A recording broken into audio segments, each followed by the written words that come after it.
आहा, एकदम कुरकुरीत आणि आकार बघा. एकही समोसा फुटला नाहीये, न सारण बाहेर आलंय, न त्याला बुडबुडे आलेत. अगदी विकत बेकरीमध्ये मिळतो ना तसा पट्टी समोसा घरच्या घरी तुम्ही तयार करू शकता. अतिशय सोपी पद्धत सांगितलेली आहे पट्टी तयार करायची. आणि आहा, पुणेरी पद्धतीचं आहे. बटाटा बिटाटा नाही घातलेला, यामध्ये ना कोबी घातलाय. नमस्कार, मी मधुराज रेसिपीमध्ये तुम्हा सर्वांचं खूप खूप खूप मनापासून स्वागत. कुरकुरीत असा पट्टी समोसा करूयात पुणेरी स्टाईल. चला पहिले त्याचं आवरण किंवा पट्टी कशी करायची ते बघूयात. चला, सगळ्यात आधी याचं आवरण म्हणजे पट्टी तयार करून ठेवूयात आणि मग आपण याचं सारण तयार करूयात. अगदी साधी सोपी मेथड आहे. सगळ्यात आधी इथे मैदा घ्यायचा, 1.5 कप मैदा चाळून घ्यायचा. चाळून घेणं गरजेचं आहे म्हणजे आपलं पीठ आहे ना छान एकसारखं होतं. मेजरिंग कप आपलाच आहे, स्टेनलेस स्टीलचा. मधुराज रेसिपी club.com वर खरेदी करू शकता. चला, मैदा चाळून झाला.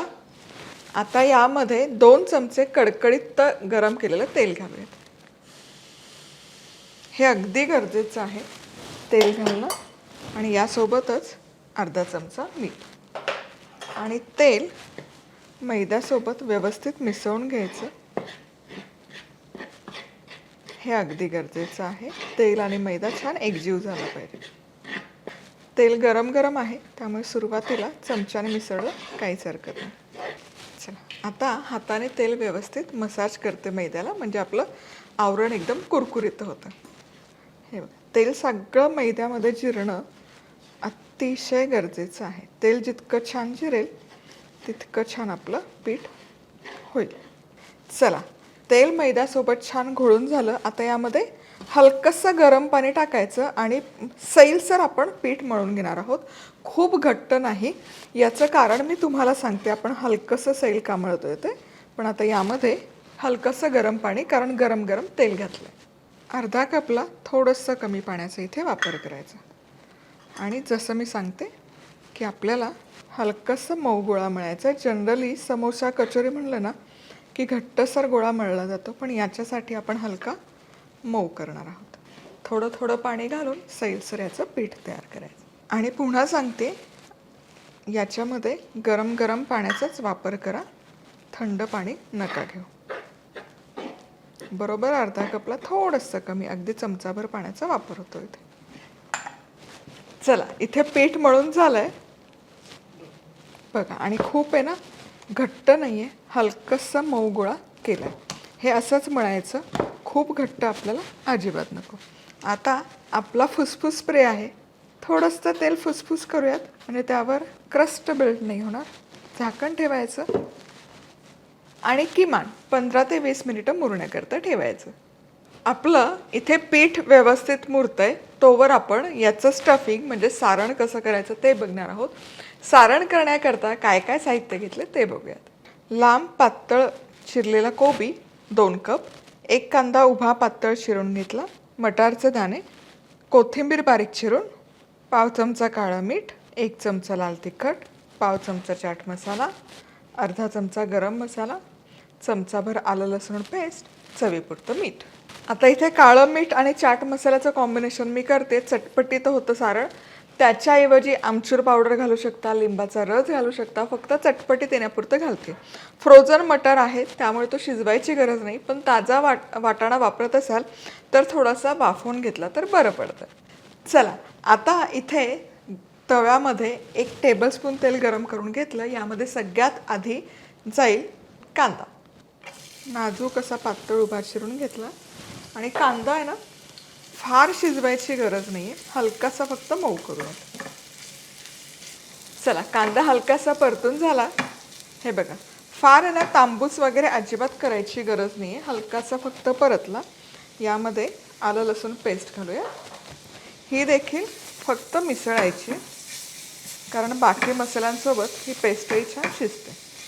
आता सगळे मसाले आत्ताच यामध्ये घालायचे, ज्यामध्ये लाल तिखट, गरम मसाला, धने जिरेपूड साहित्यामध्ये सांगायची राहिली, पण 1 चमचाभर आपण हे घालणार आहोत. धनेपूड, जिरेपूड, यासोबतच पाव चमचा चाट मसाला आणि पाव चमचा काळं मीठ. हे व्यवस्थित एकजीव करायचं. वाह, मसाल्यांचा काय कमाल सुवास दरवळला. आता यामध्ये हा कोबी घालूयात. कोबीला छान पाणी सुटतं. आता हा व्यवस्थित तेलावर परतून घ्यायचा मसाल्यांमध्ये. जसजशी उष्णता लागते तसा कोबी छान शिजतो. त्यामुळे हा मिसळत राहायचा. आता हा व्यवस्थित एखाद मिनिटभर तरी परतून घ्यायचा. हे बघा, कोबी फक्त तेलावर परतून घेतलाय आणि हलका हलका तो मऊ व्हायला सुरुवात झाली. आता यामध्ये चवीपुरतं मीठ घालायचं. मीठ घातलं की कोबीला छान पाणी सुटतं. त्यामुळे सुरुवातीला मीठ नका घालू. मटारही घालायचा. मिसळून आणखी 2 मिनिटं शिजवायचं. चला, इथे कोबीची भाजी तयार आहे.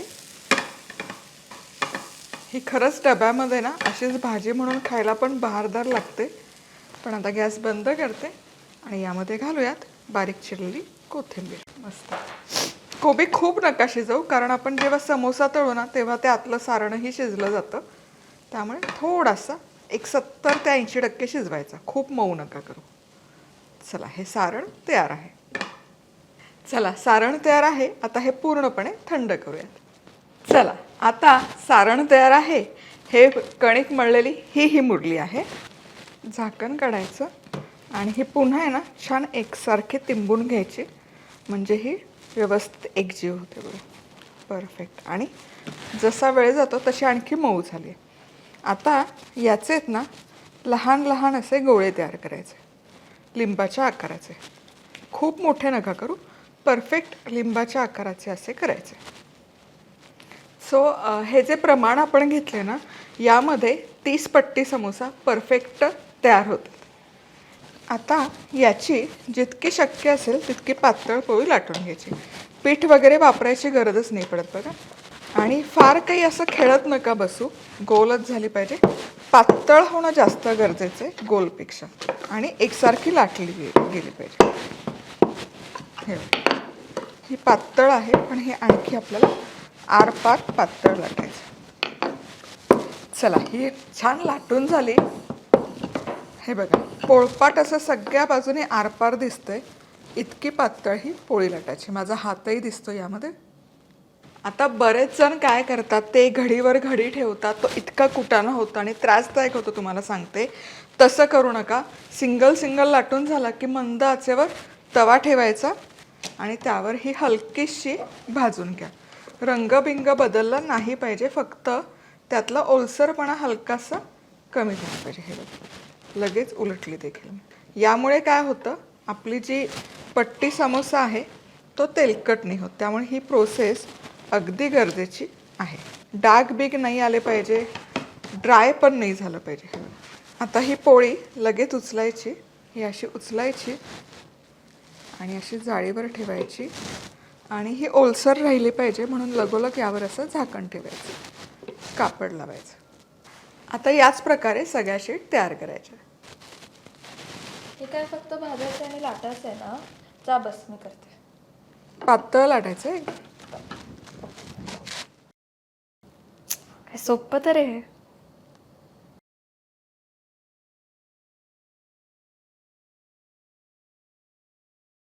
अरे, झाली पण एक.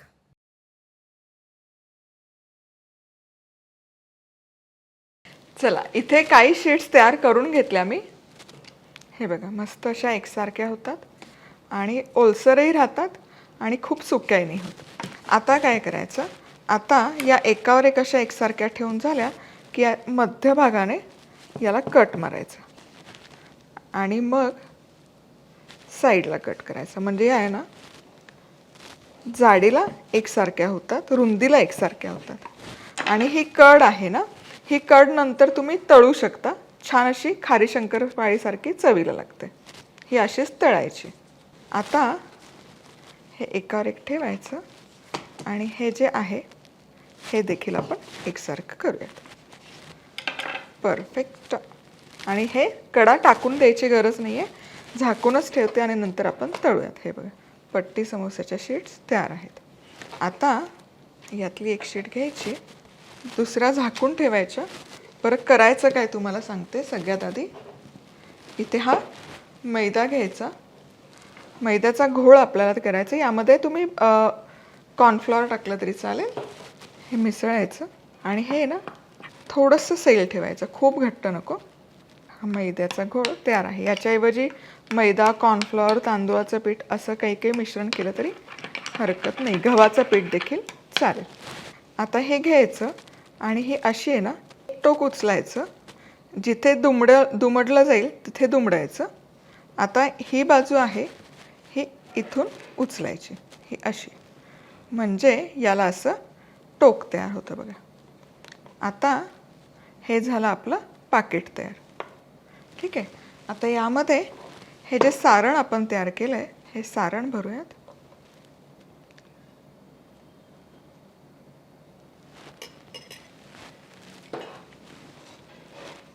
हे आता हातात न धरता थोडंसं असं खाली हे करूयात.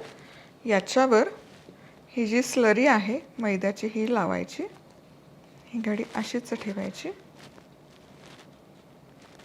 ही वरची बाजू आहे ही देखील मैद्याने दुमडायची. ही इथे घडी मारायची आणि हे टोक इथे जुळवायचं. परफेक्ट. आता या शीट लांबीला कमी झाला आहे, त्यामुळे याला फोल्ड नाही बसणार, म्हणजे आत घुसवता नाही येत. पण एक मिनिट, ही अशी टोकं छान बंद करायची. बरं, आता ही आतमध्ये दुमडली जाते, पण ही लांबीला कमी झाली आहे, त्यामुळे आपण दुमडत नाही आहे, फक्त ही फोल्ड करतो, फक्त ही सील करून घेतो. परफेक्ट. आणि ही सील केलेली बाजू आहे ही कायम अशी ठेवायची, म्हणजे जेव्हा आपण तळतोय तेव्हा ही बंद केलेली बाजूच तेलामध्ये सोडायची, म्हणजे ना समोसा सुटत नाही आणि छान तळला देखील जातो. हे बघा, हे टोक उचलायचं, हे असं दुमडायचं. इथे हे जे टोक जिथे जुळतं तिथून हे उचलायचं आणि याचं असं हे टोकदारच राहिलं पाहिजे. आणि इथे हवं तर थोडीशी स्लरी लावा, म्हणजे सुटणार नाही. ठीक आहे. आता याच्या मधोमध हे सारण घालायचं. शक्यतो हे उचलू नका, नाहीतर काय होतं ना, ही लांबीला कमी झाली, त्यामुळे फक्त सुटायची शक्यता जास्त आहे. सारण छान आतपर्यंत भरायचं. सारण भरून झालं की मैदा लावायचा. इथे पण मैदा लावायचा. आधी हे टोक दुमडायचं, म्हणजे मग आपला पट्टी समोसा सुटत नाही. आणि मग हे दुसरं टोकही दुमडून छानसं सील करायचं. परफेक्ट. चला, इथे पट्टी समोसा सगळे नाही केले, अर्धे तयार केलेत, तळून दाखवते. आणि तळताना खूप मोठ्या आचेवर तेल नका गरम करू, म्हणजे तेल कडकडीत गरम झालं की गॅस मंद आचेवर करा आणि मंद आचेवर तळा, म्हणजे आतपर्यंत तळले जातील. आणि पुढची आणि महत्त्वाची गोष्ट जी आधी पण सांगितली, जी बाजू आपण बंद केली ती आधी खाली सोडा, म्हणजे मग ती तळताना सुटणार नाही. हे बघा, ज्या बाजूने सील झालं आहे ही बाजू खाली तेलामध्ये सोडा. हे बघा, ज्या बाजूने बंद झालं आहे ती बाजू आधी तेलामध्ये सोडते.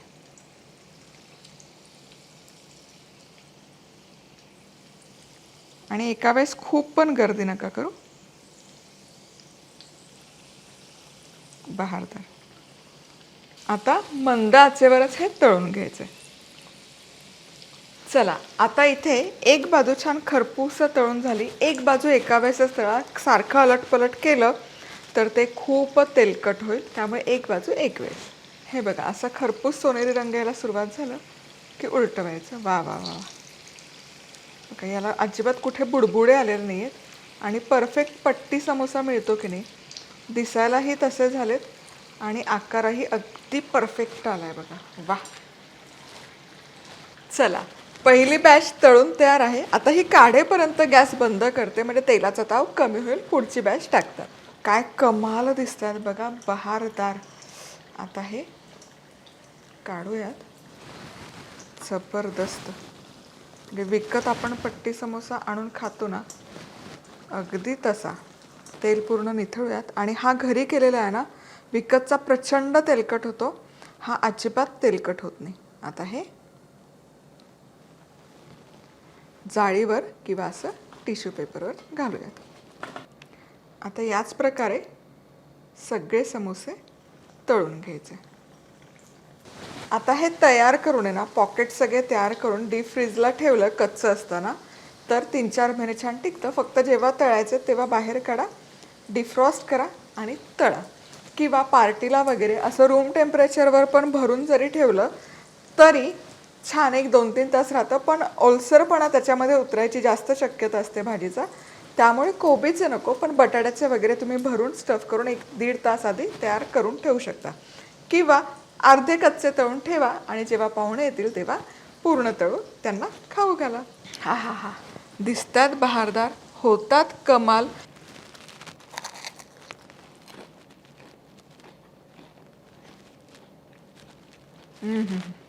वा. चला, जाता जाता लाईक, कमेंट, सबस्क्राईब करा. पुन्हा भेटूयात. तोवर मस्त राहा, खुश राहा, आनंदी राहा. सगळ्यात महत्त्वाचं, खात राहा.